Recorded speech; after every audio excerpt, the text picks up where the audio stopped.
زمین کے اوپر کریں گے، اگر صدقات و خیرات کریں گے تو بھی زمین کے اوپر کریں گے، اگر غریبوں یتیموں فقیروں مسکینوں کلاشوں مجبوروں کا سہارا بنیں گے تو بھی زمین کے اوپر کریں گے، اگر ہم قرآن کی تلاوت کریں گے تو بھی زمین کے اوپر، اگر ذکر مصطفیٰ کریں گے تو بھی زمین کے اوپر، اگر تسبیح و تحلیل کریں گے تو بھی زمین کے اوپر، اگر رب کی کبریائی بیان کریں گے تو بھی زمین کے اوپر، دنیا کا کوئی بھی نیک کام کیوں نہ ہو اگر ہمیں کرنا ہے تو زمین کے اوپر ہی کرنا پڑے گا، لیکن ایک دوسرے پہلو پر چلو، اگر ہم کوئی غلط کام کریں گے تو بھی زمین کے اوپر کرتے ہیں، اگر ہم شراب پیتے ہیں تو بھی زمین کے اوپر، اگر ہم زناکاری کرتے ہیں تو بھی زمین کے اوپر، اگر ہم چوری کرتے ہیں تو بھی زمین کے اوپر، اگر ہم ڈکیتی کرتے ہیں تو بھی زمین کے اوپر، اگر ہم چغل خوری کرتے ہیں تو بھی زمین کے اوپر، اگر ہم فحش کلامی کرتے ہیں تو بھی زمین کے اوپر۔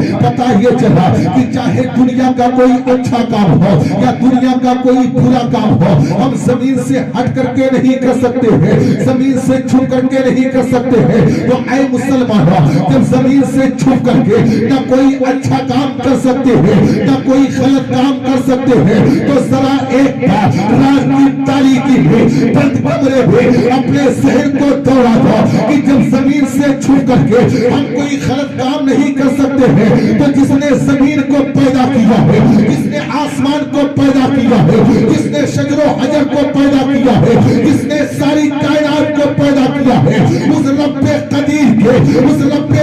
کے نگاہ سے ہم کیسے چھپ سکتے ہیں جس کے تعلق سے میرا خدا قرآن کے اندر ارشاد فرماتا ہے ان اللہ کان علیکم رقیبا، بے شک تم جہاں کہیں بھی ہو اللہ تم پہ سخت نگرانی فرماتا ہے۔ تو اے مسلمانوں، جب زمین سے نہیں چھو سکتے تو خدا سے کیسے چھو سکتے ہیں؟ اس لیے اپنے اندر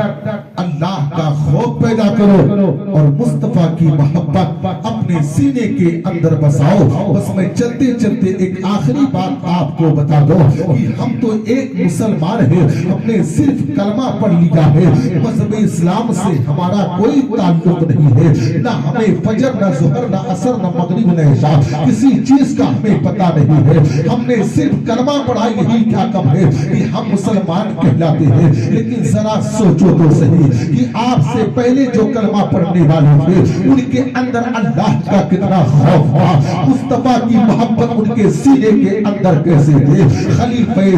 حضرت سیدنا فاروق اعظم رضی اللہ تعالیٰ عنہ، یہ کون فاروق اعظم ہے کہ جن کے رائے کے مطابق تقریباً 17 مقامات پر اللہ نے قرآن کی آیتوں کو نازل فرمایا ہے، وہ فاروق اعظم جن کے تعلق سے اللہ کے نبی صلی اللہ تعالیٰ علیہ وسلم ارشاد فرماتے ہیں لو کانا بعدی نبی لکانا عمر بن خطاب، کہ اگر میرے بعد کوئی نبی ہوتا تو عمر بن خطاب ہوتے۔ وہ حضرت عمر کی ذات وہ ذات ہے، اللہ اکبر، میرے مصطفیٰ فرماتے ہیں کہ میرا عمر جس راستے سے گزر جاتا تھا اس راستے پر شیطان کبھی دوبارہ آیا نہیں کرتا تھا۔ وہ عمر کہ اگر چور کی نگاہ عمر کے چہرے پر پڑتے تو دل میں چور توبہ کر لیتا، اگر زناکار کی نگاہ عمر کے چہرے پر پڑتے تو عمر کے جاہو جلال کو دیکھ کر کے اپنے دل کے اندر توبہ کر لیتا تھا۔ لیکن اس عمر کے خوف کو دیکھا کہ حضرت عمر کے سینے کے اندر اللہ کا خوف کس طرح سے بسا ہوا ہے۔ حضرت عمر کی ذات مقدسہ ہے، 4 یا 5 دن ایسے گزارتے ہیں کہ آپ مصطفیٰ کریم کے دربار میں گئے نہیں ہیں۔ میرے مصطفیٰ کریم صلی اللہ تعالیٰ علیہ وسلم نے صحابہ سے حضرت عمر کے تعلق سے پوچھا کہ اے صحابہ یہ بتاؤ کہ میرا عمر کہاں ہے، کئی دن ہو گیا ہے میں نے عمر کو دیکھا نہیں ہے، آخر عمر کو ہو کیا گیا ہے۔ نبی کونین صلی اللہ تعالیٰ علیہ وسلم صحابہ کرام کے ساتھ حضرت عمر کے مکان کی طرف چل پڑتے ہیں، حضرت عمر کے مکان کے قریب پہنچتے ہیں، دروازہ بند ہے، حضرت عمر دروازہ کھولتے ہیں، حضرت عمر زاروں قطار رو رہے ہیں۔ میرے